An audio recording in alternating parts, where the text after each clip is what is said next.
안녕하세요. 소리의 가치입니다. 구독과 좋아요, 알림 설정 부탁드려요. 오늘의 사연 시작할게요. 답답하고 제 모든 것을 지인들에게 탈탈 털어놓을 수 없어서 이렇게 익명의 힘을 빌려서 넋두리 해봅니다. 결혼 이혼설 보면서 나는 저런 남편 안 되어야지. 나는 반면교사 삼아서 내 결혼은 내가 지켜야지 이랬는데 어느새 돌아보니 돌아갈 수 없는 강을 건넜네요. 매우 긴 글이 될 것 같습니다. 저는 30대 초반 8살 차이 나는 연하 아내를 3년 동안 두고 있습니다. 애는 없습니다. 아내는 결혼을 학생 때 매우 일찍 한 편이고 저를 계산 없이 순수하게 먼저 진심으로 사랑해준 첫 여자입니다. 양쪽 다 매우 불우한 가정 환경을 갖고 있고 아내는 학생, 저는 월급 160으로 둘이 살기에는 매우 부족하지만 저희는 처음 몇 달 동안 매우 행복했죠. 기적적인 만남을 했고 가난을 같이 보내서 성공하는 동화 같은 스토리를 꿈꾸며 살았습니다. 제가 당시 4년 뒤엔 취업으로 월급이 600으로 올라갈 확신이 있었거든요. 즉, 내년엔 직장인이 됩니다. 아내는 이걸 모르고 저랑 결혼했습니다. 하지만 그건 저만의 거대한 환상이었을까요? 이제 곧 이 결혼은 파경을 맞이할 것 같네요. 제가 무엇을 달리할 수 있었을까요? 첫 번째, 문제의 시작. 아내는 먼 곳에 있는 저와 같이 살기 위해 본인이 어차피 하기 싫었던 학부 과정을 중단하고 저와 원룸에서 같이 살게 되었습니다. 차라리 알바를 하면서 다른 공부를 하겠다는 계획이었죠. 저는 적극 동의했지만 그녀는 알바를 제대로 구하지 않았고 저희는 재정적인 문제로 힘든 시기를 보냈습니다. 원룸 포함 모든 비용을 전부 책임졌기에 160은 두 명이서 살기에 턱없이 부족했죠. 그때로 돌아간다면 빚을 내서라도 원룸에 남아 있었어야 했습니다. 그때까지만 해도 한 번도 다투지도 싸우지도 갈등도 없었거든요. 결혼 후 몇 달이 지나자 돈이 없어서 제 어머니 집에 가서 원룸 비용을 모을 때까지 같이 살기로 했습니다. 처음에 아내는 제 어머니를 좋아했습니다. 착하신 것 같고 말이 통한다고요. 저는 별 감흥 없이 그러냐 라고 했죠. 둘이 잘 지낸다면 제가 걱정할 게 없다고 생각했죠. 저는 10시 출근, 9시 퇴근으로 주말을 제외하고는 집에 거의 없습니다. 때문에 집에는 제 아내와 제 엄마 둘이 있을 경우가 많았습니다. 아빠는 해외에서 생활하십니다. 2달 정도 지났을까요? 아내가 제 어머니에 대해서 할 말이 있다고 하네요. 제 어머니가 아내 보고 남편이 출근하는데 아침밥이라도 해주지 그러니 라고 했다는 겁니다. 저는 3년 동안 아내에게 아침밥 얻어먹은 적 딱 한 번이고 부탁한 적도 없습니다. 제가 출근할 땐 99% 자고 있었거든요. 아내는 왜 제 엄마가 우리 결혼 생활을 참견하냐며 저에게 불만을 토로했습니다. 왜 이리 민감하냐는 분이 있겠지만 제 장모님이 장모님의 시어머니 때문에 이혼하셨고 그녀는 아빠 없이 자랐습니다. 그래서 시어머니의 결혼 생활 간섭을 극도로 경계합니다. 저는 그때 큰일은 아니라고 생각했고 어른들은 원래 그런다. 신경 쓰지 마라. 내가 부탁하지 않았고 너가 내 아침밥 하는 걸 원하지 않는다. 듣고 네 한 다음 안 하면 된다. 라고 감흥 없이 얘기해 줬습니다. 문제는 그게 끝이 아니었습니다. 이후로 제 어머니는 아내에게 잔소리를 하셨고 제 아내는 점차 제 어머니를 나쁘게 보기 시작했습니다. 결혼생활 간섭자라고요. 저는 일해서 돌아오면 아내가 제 엄마가 뭐라고 했는지 불만을 털어놓는 것이 일상이 되었습니다. 처음에 했던 잔소리들은 이렇습니다. 내가 음식했으니 넌 설거지해라. 속옷 벗어서 화장실에 두지 마라. 같은 너무나도 당연한 잔소리여서 저는 대수롭지 않게 난 너한테 내 엄마 말 들으라 하지 않을 거지만 우린 돈이 없어서 어쩔 수 없이 같이 사는 거니까 잔소리 들어도 그냥 흘려 들어라 라는 식으로 대답했습니다. 대수롭지 않게 생각한 제가 잘못한 거겠죠. 제 아내는 점점 제가 엄마 편을 든다고 믿고 있는 것 같았습니다. 왜냐하면 저는 제 나름대로 일하느라 피곤한데 집에 오면 엄마랑 아내가 서로에게 무슨 말을 했는지 듣는 게 일상이 되니까 엄마랑 있던 일은 그만 좀 얘기하자고 짜증을 냈거든요. 그러던 중 일이 터졌습니다. 저는 엄마 집에서 사는 대신 가스비는 제가 부담하기로 합의했습니다. 그래도 월급이 있긴 하니까 조금은 제가 살림을 보탬한다는 것이었죠. 이 사실을 알게 된 아내는 왜 자신한테 알려주지 않고 돈을 주냐며 제가 엄마 편인 거 다 알고 있었다 라고 노발대발을 하면서 저에게 마마보이라고 인격 부정적인 말을 했습니다. 저도 그 말에 발끈하여 도대체 내 어딜 봐서 마마보이냐고 싸움이 시작되었죠. 그녀의 주장은 제가 엄마랑 몰래 자신을 흉본다는 것, 제가 몰래 엄마한테 돈을 준다는 것, 그녀가 우리의 결혼 생활을 통제한다는 것을 제가 인정을 안 한다는 것입니다. 저는 제 아내 말을 듣고 엄마한테 가서 잔소리 일절 금지, 집안일은 나한테만 시키기, 할 말이 있으면 나한테만 하기, 내 아내는 며느리가 아닌 손님처럼 다뤄주기까지 말한 사람인데 저보고 엄마 편, 마마보이라는 겁니다. 한 달 넘게 싸우고 나서 알고 보니 제 엄마는 제가 없을 때 인격 모독적인 말을 가끔 하셨다는 겁니다. 그래서 이미 악의가 넘치고 있었던 것이죠. 기가 막힌 부분은 그런 말들을 왜 저한테 2달 넘게 말을 안 했냐는 겁니다. 싸울 때 도대체 뭐가 그리 싫은지 계속 따지다 보니 하나씩 꺼내더라고요. 엄마가 했던 가장 끔찍한 소리 중 한 가지를 말씀드리자면 농담으로 제 아내가 편히 살고 저 뽑아먹으려고 시집 온 거 아니냐 했다는 겁니다. 그걸 듣고 저는 바로 엄마와 싸우러 갔습니다. 물론 엄마의 사과까지 받아냈죠. 하지만 상황은 좋아지지 않았습니다. 엄마는 그 이후로도 제가 없을 때 이따금씩 인격 모독을 했고 저는 그 피해를 아내로부터 고스란히 받았습니다. 제가 엄마 편이고 자신은 어차피 굴러들어온 불청객 취급 받는데 남편은 지 엄마 아직 좋아한다고, 제가 일이 너무 힘들어서 아내가 등 마사지 부탁한 걸 거부하면 니네 엄마가 질투해서 하지 말라디? 라는 식으로 저의 모든 행동이 시어머니의 음모로 몰아세워졌습니다. 마마보이라고 욕하는 건 일상이었죠. 이런 말도 안 되는 음모론이 계속되니까 저도 감정을 통제 못하고 저희는 엄마 집에 있는 내내 싸웠습니다. 결국 도저히 안 되겠다 해서 저희 부부는 제 부모의 도움을 빌려서 원룸급으로 이사를 갔습니다. 이게 4달 동안 엄마 집에서 일어난 일입니다. 이제 악담하는 엄마도 없고 저는 모든 게 다시 예전처럼 될 수 있을 줄 알았습니다. 2번째, 해결되지 않는 음모론. 저희만의 집에서 살게 된 이후로도 아내는 딱히 하는 일이나 집안일이 없었습니다. 저는 주에 52시간을 일하고 들어오는데 아내는 친구도 없고 알바도 없으니 집에만 있었고요. 아내는 일 없이 집에만 있어서 그런지 자존감 상실, 우울증에 빠져 있더군요. 왜 우울하냐고 물어보면 아직도 제가 제 엄마를 나쁜 엄마라고 인정하지 않아서 그렇답니다. 이미 스트레스는 받을 대로 받았기에 도대체 내가 내 엄마를 나쁜 년 취급하는 게 왜 그리 우리 결혼 생활에 중요하냐. 내가 너한테 얼마나 잘하는 게 중요하지.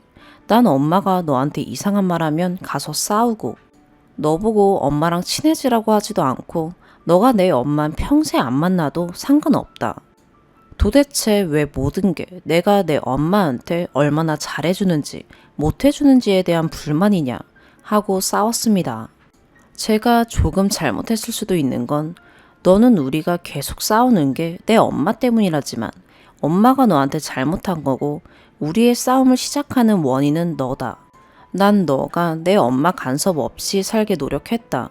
난 내 엄마에 대한 이야기 꺼내지도 않는데 넌 내가 시간이 있을 때마다 내 엄마가 얼마나 잘못했는지에 대해 말하느라 모든 시간과 힘을 쓴다 라고 했다는 것이죠. 그녀는 그 이후로 병적인 증세를 보이며 저에 대한 신뢰가 바닥났다고 욕했습니다.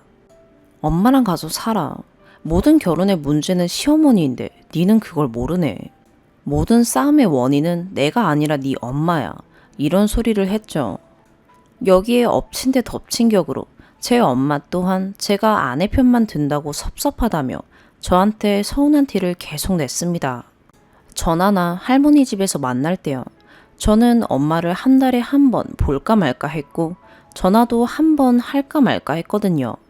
상황이 상황이니까 제 아내부터 챙기자고 생각했죠. 장모님이 시댁 문제로 이혼해서 혼자 자란 아이니까 그게 트라우마여서 이러는 거라고 이해하려고 노력했습니다. 저희가 따로 살게 된 지 2개월 후, 제 엄마는 제가 없을 때 저희가 사는 집에 찾아와 제 아내한테 못할 말을 하셨고, 저는 엄마와 연락조차 끊겠다고 선언했습니다. 아내는 아내 나름대로 자신의 트라우마 때문에 예민했고, 제 엄마는 제 엄마대로 불만이 쌓이셔서 폭발하셔서 일어난 일이겠죠. 저한텐 좋은 엄마였겠지만 아내에겐 아니었고, 전 양쪽 다 제 가족이기 때문에 그저 고통스러웠습니다. 제가 엄마랑 단절할 만큼 초강수를 뒀으니 시어머니의 음모는 끝났겠죠. 아니요. 제 아내는 저의 모든 행동을 시댁의 농간이라고 연결지었습니다. 세 번째, 끝날 것 같지 않을 것 같아 결국 이혼선언. 제 엄마가 제 아내한테 잘못한 거를 전부 들은 저는 처음엔 엄마와 싸웠고, 더 이상 제 아내한테 말 한마디도 섞지 말고 만나지도 말라고 했지만, 엄마는 저 몰래 아내를 만나서 질타한 정황이 드러났습니다. 그래서 제가 엄마를 만나지도 연락도 하지 않겠다고 초강수를 뒀습니다. 이게 결혼 1년 반 됐을 때입니다. 저는 모든 일들이 서서히 회복됐으면 좋겠다는 희망을 가졌습니다. 드디어 이제 네 엄마가 어쨌고 저쨌고 없이 우리 인생, 우리 계획만 생각할 수 있구나 라고 생각했죠. 하지만 단 둘이 살기 시작해서도 제 아내는 과거에 자신이 당했던 상처가 계속 남아있다며 온갖 우울 증세를 보였습니다. 저는 제가 할 수 있는 거, 하면 안 되는 거, 하기 힘든 거 다 하면서 우리의 행복을 되찾기 위해 노력했습니다.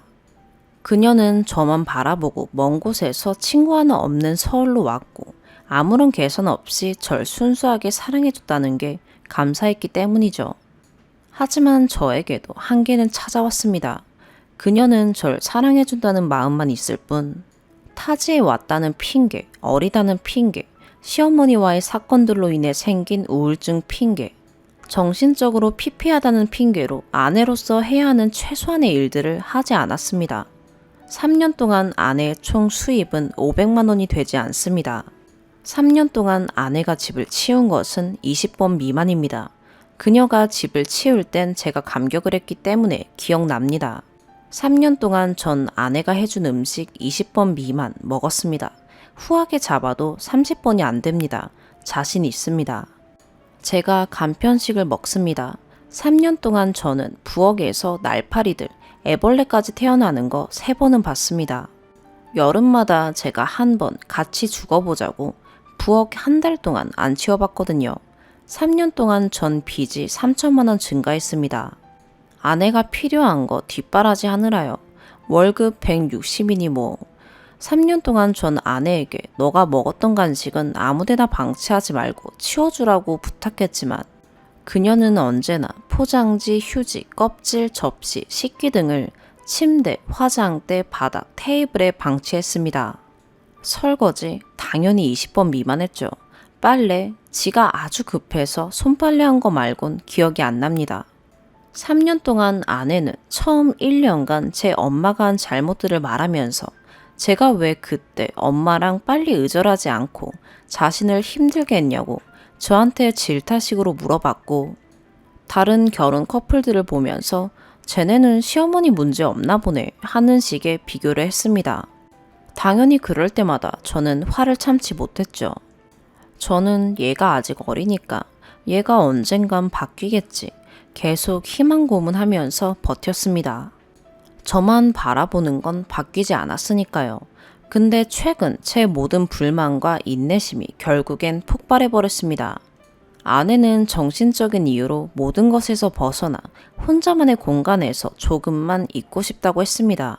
이제 원하는 학교도 작년에 들어갔고, 원하는 공부도 하니까 많이 좋아졌지만 아직 저랑 있으면 가족과 시어머니 문제가 머리에서 떠나질 못한다는 것이었죠. 자신의 정신과 의사도 혼자 조금 있어 보는 거 추천했답니다. 제가 먼저 160 월급에 52시간 근무, 독박 집안일에 늘어난 삼촌의 빚 갚고 이 난장판을 수습하느라 지쳐서 정신과에 입원해야 할 것 같은데 어쨌든 진짜 마지막 난관이라 생각하고 그러라고 했습니다. 없는 돈 있는 돈 다 모아서 그녀를 보증금 거의 없는 월 80급의 원룸에 보냈습니다. 2달 있을 계획으로요. 저는 그녀에게 나 너 원룸에 한 번은 초대할 거야 라고 물어보니 안 된답니다. 결혼이라는 단어를 완전히 지우는 순간을 느끼고 싶답니다. 제 멘탈은 완전 무너지기 직전이었지만 간신히 붙잡고 이해하겠다고 했습니다. 근데 제 생일 전날 저는 일을 마치고 집에 오면 아내가 기다리고 있을 줄 알았습니다. 그래도 내 생일 전날 밤인데 그날은 집에 오겠지 했습니다. 하지만 그녀는 없었습니다. 저녁 10시에 저는 아내에게 어디냐고 물었습니다. 아내는 친구랑 술집에 갔다고 합니다. 언제 들어갈 계획이냐고 했더니 새벽 4시랍니다. 그게 이제 2주 전이네요. 그때의 기분은 참 거지 같았네요. 일단 전 그녀와 술을 마신 게 1년은 넘었습니다. 생활이 힘들다 보니 데이트 느낌으로 저녁에 뭔가 하기를 힘들었거든요. 근데 제가 있어야 할 그 술집 자리에 아내의 친구가 있던 겁니다. 그리고 더 열받는 건 제 생일인 걸 까먹고 술집 약속을 잡은 겁니다. 이때 드디어 사랑이 무너지네요. 아내는 그래도 다시 기억했는지 새벽 2시에 제 집에 왔습니다. 여기서 솔직히 그녀가 절 정말 왕자처럼 취급해서 온갖 좋은 말과 좋은 일들을 해줬다면 결과는 달랐을 텐데. 그녀는 정말 아무 생각 없이 남편 생일이 기억나서 술집에 더 있고 싶었는데 중간에 나왔어 이러는 겁니다. 거기에 더 가관으로 아 힘들다 이제 자야겠다 이러는 겁니다. 그 자리에서 저는 웃으면서 울었습니다. 미친 사람처럼요.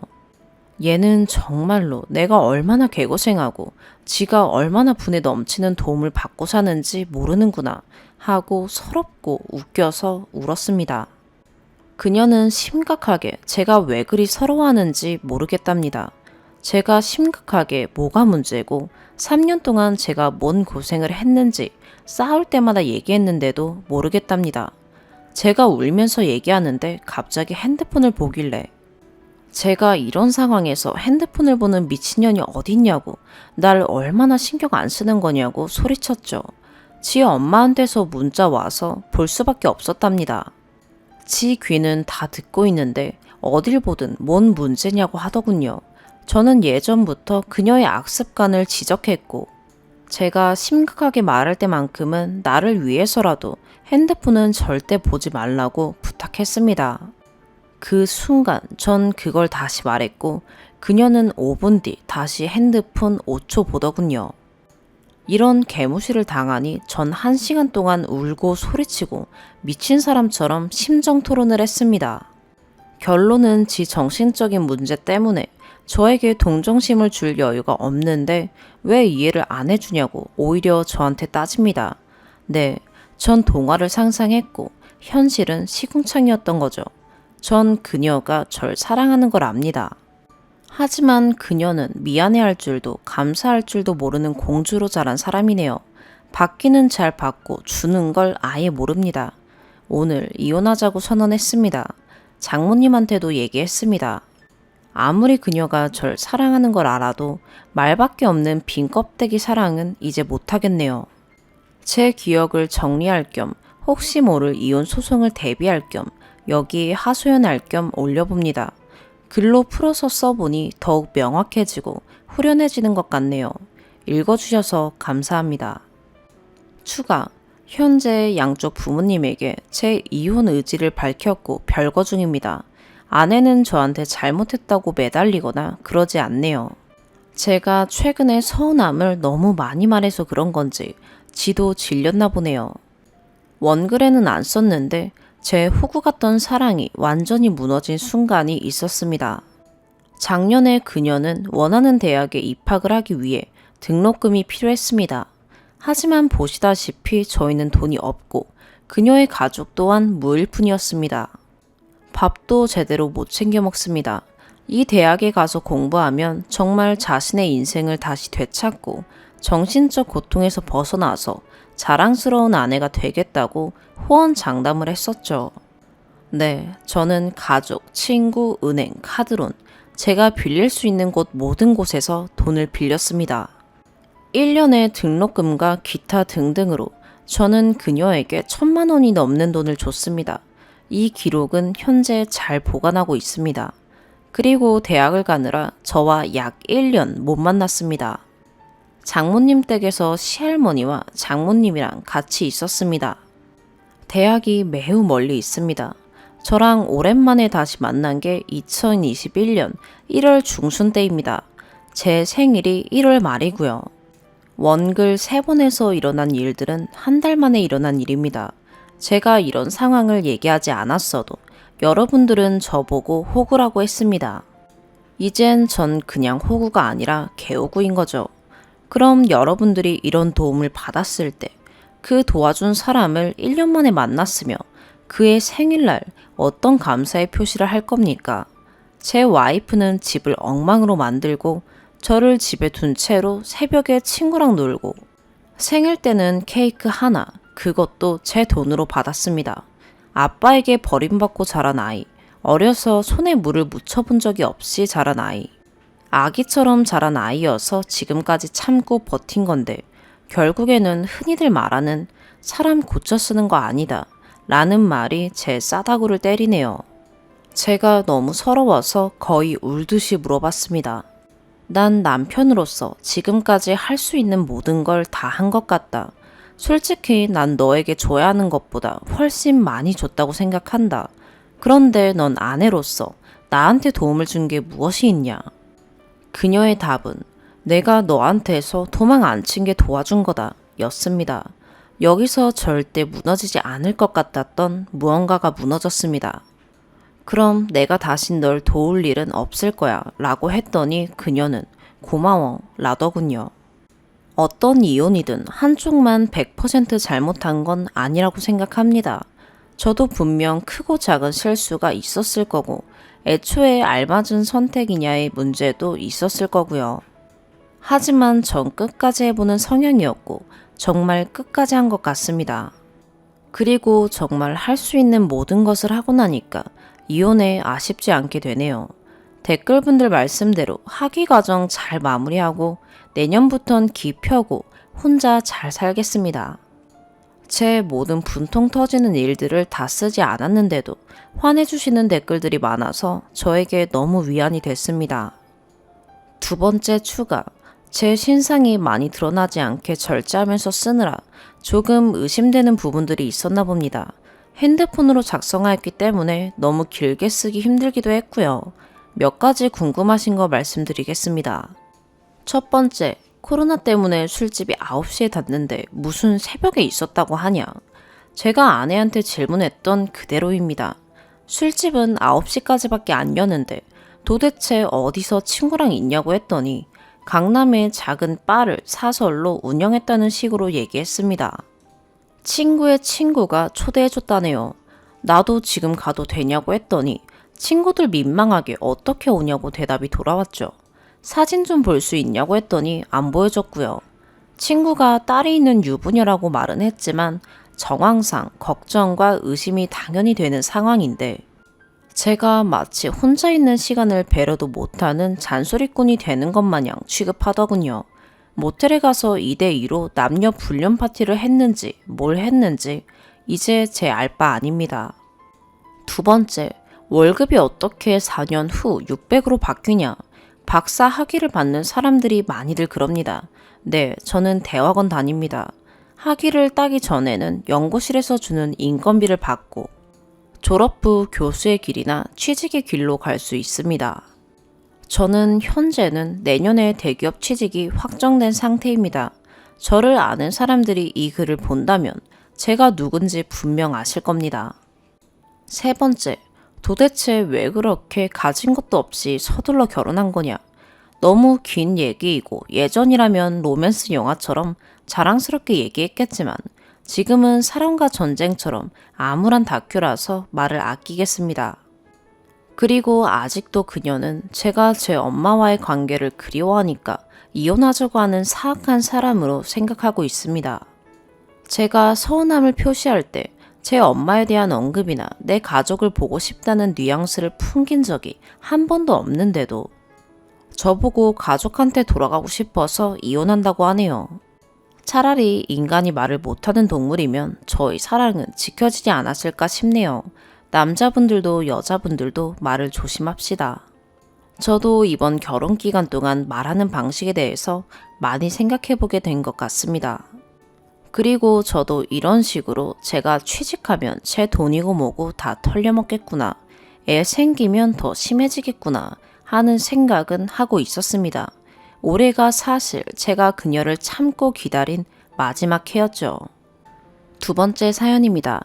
결혼한 지 약 5년 되어가는 맞벌이 부부입니다. 시어머니는 돌아가신 지 14년 됐고요. 전 얼굴 뵌 적도 없습니다. 홀 시아버지는 어찌저찌 하여 시동생네 내외랑 함께 사십니다. 시동생 내외 결혼할 때 집 얻을 돈이 없었고 마침 동서 직장과 매우 가까운 곳이라 아버님 집에 들어가 살고 있는 것 같습니다. 저희는 합쳐서 전세 얻을 정도는 모아놓은 것이 있어 시댁 도움 전혀 없이 독립했고요. 어쨌든 이 부부는 제가 할 말은 없습니다. 결혼하기 전까지 거의 매일 야근하고 새벽까지도 일하는 빡센 직장에서 근무하여 결혼할 당시 요리를 거의 못했습니다. 처음엔 집도 너무 좁고 부엌도 2명이 들어갈 공간이 되지 않아 시댁 및 친정을 초대하여 식사하고 이런 건 생략하고 지나갔습니다. 양가 모두 별 말씀 없으시기도 했고요. 요즘엔 결혼한 지도 좀 됐고 부엌도 조금 넓어져서 적어도 주말엔 조금씩 요리를 해보고 있습니다. 김치는 사오더라도 나물이나 찌개, 불고기 같은 것은 조금씩 하고 있습니다. 물론 한 번 하면 무지 오래 걸립니다. 문제의 그 일은 주말에 터졌습니다. 조만간 시아버님 생신인데 지난주에 마침 야근 안 하는 날도 있고 해서 순전히 자발적으로 미역국을 끓여놓고 아버님이 생일 당일에 드실 수 있도록 갖다 드렸습니다. 그날 저흰 다 함께 외식하기로 해서 고깃집에 가서 외식했고요. 근데 시아버님이 미역국을 보신 순간 이렇게 음식할 줄 아는데 그동안 집에 왜 초대를 안 했느냐. 내년 생일부턴 너희 집에 가서 밥 먹자. 1년에 한 번인데 그 정도는 할 수 있지 않느냐 하시는 겁니다. 집에 초대는 작년 생신 때 했습니다. 그땐 저녁은 집 가까운 데서 먹고 과일이랑 차만 대접했습니다. 시아버지가 명시적으로 밥을 먹자고 안 하시기도 했고 저희 집은 식탁도 없고 아일랜드 식탁에 바 의자 2개밖에 없는 데다 남편도 이것저것 일 많아지는 것을 싫어하여 별 생각 없이 과일 몇 가지 사놓고 오셨을 때 차와 함께 대접했습니다. 근데 지금 생각해보면 작년부터 초대 안 하냐고 하실 때 초대는 생일상이었던 것 같습니다. 그 얘기하실 기회를 엿보다 제가 가져간 미역국을 보시자 터진 것 같습니다. 제 입장에선 매우 당황스러우면서 서운하기까지도 했던 게 대단한 칭찬을 들으려고 한 일은 아니지만 자발적으로 그냥 아버님 생각나서 좋은 마음에 미역국을 끓인 거고 입맛이 꽤 까다로우신 아버님께 욕 안 먹으려고 나름 노신초사하며 가져간 것이었습니다. 그런데 그걸 보시자마자 내년부턴 완전한 생일상을 차리라고 하시니 내심 이거 괜히 했다 이런 생각부터 드는 것이 솔직한 심정이었습니다. 그래서 그 현장에선 긍정도 부정도 안 하고 그냥 웃고 말았습니다. 그런데 고깃집 가서는 또 여러 차례 같은 말씀을 하시는 겁니다. 나도 며느리가 차려준 생일상 받아보자. 내년부턴 너네 집 가서 밥 먹자. 1년에 한 번인데 어떠냐? 그게 뭐가 힘드냐? 별로 준비할 거 없다. 근데 이때는 좀 당혹스럽고 제가 해보지 않은 일을 하라고 하셔서 완전 표정이 굳어 있었습니다. 제가 좀 하기 싫어하는 듯한 눈치란 거 아셨겠지요. 저도 머릿속이 하얘져서 6인 앉을 의자도 없고 그릇도 없고 제가 한 음식이 입맛에 잘 안 맞으실 것 같기도 하고 뭐 그런 얘기 했고요. 그러니까 역전내셨습니다. 야, 내가 살면 얼마나 산다고 그것도 못 해줘? 평소에도 목소리가 엄청 크신데 그 순간에는 평소보다 100배는 큰 목소리로 다가왔습니다. 이제까지 생일상 차려드린 적 없는 거 저도 잘한 거는 아닌 줄 압니다. 그런데 처음 집을 그런 데서 시작했는데 아무 말씀이 없으셨고 제 생일에도 미리 밥 한 번 같이 먹는 거 외에 시댁에서 당일날 전화, 문자 그런 거 전혀 없었고 선물도 전혀 없었습니다. 그래서 시댁은 생일에 큰 의미를 두지 않으시는 분위기구나 하고 생각했습니다. 그렇다고 아버님 생신을 제가 그냥 넘어간 적은 당연히 없고요. 생일상을 안 차린 것이지 외식하고 선물 드리고 케이크 사고 전화 드리고 문자 드리는 것은 다 했습니다. 그런데 갑자기 그동안 뭔가 못 받아서 쌓여 있었다는 투로 말씀하시고 또 생일상을 강요하시며 화를 내시니 그동안 제 생일 챙김을 못 받은 것까지 서운한 감정이 밀려옵니다. 이런 게 강요할 일인가 싶기도 하고 며느리가 밥 해주는 종인가 싶기도 하고 왜 이렇게 밥에 목숨 것이나 싶기도 합니다. 그리고 한동안은 무슨 일이든 간에 시켜서가 아니라 마음에서 진정 우러나서 하는 일은 하지 못할 것 같습니다. 오히려 이상한 결과를 초래한 게 됐으니까요. 물론 제가 요리에 자신이 없어서 실제로 어떻게든 할 수 있는 일을 부담 100배로 느끼는 것일 수도 있습니다. 대한민국 다른 며느리들은 다들 어떻게 사시나요? 이 상황에서 어떻게 대처하는 것이 가장 현명한 길일까요? 조언 부탁드립니다. 추가. 처음엔 글이 너무 복잡해질까봐 안 썼는데 사건 당일 시아버지 역정 내시기 전에 시동생이 결정적으로 한마디 했습니다. 그만해요 아빠. 하기 싫다잖아요. 하기 싫다는 걸 왜 자꾸 얘기해요. 이 말을 듣고 시아버지 표정 완전 변하시면서 저한테 야, 내가 살면 얼마나 산다고 그것도 못 해줘? 역정내신 겁니다. 아마도 시동생은 당연히 며느리가 밥 차려야 한다는 생각이 아닌가 싶습니다. 이 생각을 하니까 동서 진짜 불쌍하네요. 동서도 맞벌이인데. 여러분들 의견 들어보니 5년간 제가 초대 안 한 건 잘못인 것 같습니다. 뭐 절대 안 하겠다는 취지로 쓴 것도 아니고 다른 분들이 어떻게 사는지 궁금해서 글을 쓴 겁니다. 이렇게까지 해야 하냐, 그렇게 싫으냐 하시는 분들이 있던데 생각해보니 이전에도 뭔가 쌓여있던 게 터져서 더 크게 느껴진 것 같습니다. 평소에 반찬 비판을 종종 하셨던 아버님 모습이 떠올라 순간적으로 제가 그 비판의 대상이 된다고 하니 당황스러웠고 제가 허리 아프다고 할 때도 그냥 참고 살아라 하셨을 때 서운했던 것도 있고 이런 사소한 것들인데 지금 다 얘기하기도 좀 그렇고 기억 안 나기도 하는 그런 일들이 쌓여서 더 크게 느껴진 것 같습니다. 그래서 즐겁게 해드린다는 생각보단 음식으로 테스트를 받는다는 생각에 스트레스를 받았던 것 같네요. 물론 생각해보면 동선에도 저한테 그런 게 있을 수 있겠죠. 여러분들 의견 들어보니 그냥 즐거운 마음으로 하는 게 가장 좋은 방법인 것 같네요. 너무 잘하려고 스트레스 받을 필요도 없고 그렇다고 일부러 맛없게 하는 것도 마음이 편하지 않을 것 같고 제가 할 수 있는 한도에서 몇 가지 한번 차려보겠습니다. 다만 제가 지금 우려하는 바와 같이 내년에 메뉴 선정에 성의가 없어서 서운하다. 고기가 좋은 부위가 아니어서 서운하다. 이런 말씀을 하시면 남편이 알아서 막아서 외식하는 걸로 바꿔야겠다는 생각은 듭니다. 혹시라도 그런 불상사가 생기면 다시 여러 선배님들께 조언 구하겠습니다. 하지만 그런 일은 정말 없었으면 좋겠네요. 아무튼 공감해주시고 화이팅해주신 분들께 감사드립니다. 오늘의 사연 여기까지입니다. 구독과 좋아요, 알림 설정 부탁드려요. 시청해주셔서 감사합니다.